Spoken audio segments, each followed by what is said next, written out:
ఈ రోజుల్లో ఎవరిని గుడ్డిగా నమ్మకండి.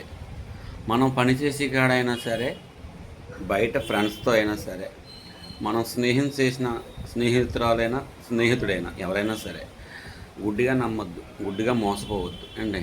మనం చేసిన పనికి ఆ ఫలితం దక్కాలి అంటే, ముందుగానే మనం ఏదో ఒక డిసిషన్‌లోకి రావాలన్నమాట.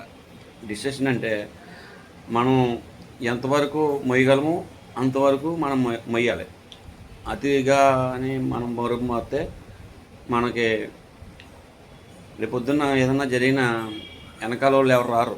నిన్ను ముందున్న వాళ్ళు కూడా రారు. అందుచేత ఎప్పుడూ ఒకేలాగా మనిషి ట్రావెల్ చేయాలన్నమాట. అంటే డబ్బు ఉందని ఓలాగా, డబ్బు లేకపోతే ఓలాగా, మనిషి దగ్గర బంగారం ఉంటే ఓలాగా, లేకపోతే పొలాలు, ఆస్తులు, బిల్డింగ్లు, 4 కార్లు, లేకపోతే 4 బ్రేస్లెట్లు, 4 ఉంగరాలు ఉంటే కాదు. మనిషి ఎప్పుడు మనిషి అవసరం ఉంటుందన్నమాట.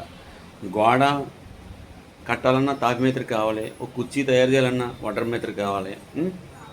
మనం గడ్డం కటింగ్ చేయించుకోవాలన్నా మార్బెల్ షాప్కి వెళ్ళాలి. మనం ఒక లాండ్రీ బట్టలకి వేసుకుంటే అంటే ఒక ఇస్త్రీ ఆయన కావాలి. ఏదో దానికి ఒక సొల్యూషన్ ఉంటుందన్నమాట. ఆడవాళ్ళు పని చేస్తారు, మగవాళ్ళు పని చేస్తారు. అంటే ఈ కులం ఆ కులం, ఈ మతం ఆ మతం కాకుండా ఇంట్లో ఎవరికైనా ఆర్థిక పరిస్థితులు వస్తేనే ఆడదైనా మగవాడైనా ఏ పనికైనా సిద్ధపడతాడు. అంటే ఆడది ఉంది కాబట్టి ఈ రోజున మగవాడు కొన్ని ప్రాణాలతో ఉన్నాడనమాట. నిజం. తల్లి రూపంలో, చెల్లి రూపంలో, అక్క రూపంలో, ఏదో ఒక రూపంలో. అమ్మ లేనిది ఈ ప్రపంచాన్ని మనం సాధించలేము, నెగ్గలేము.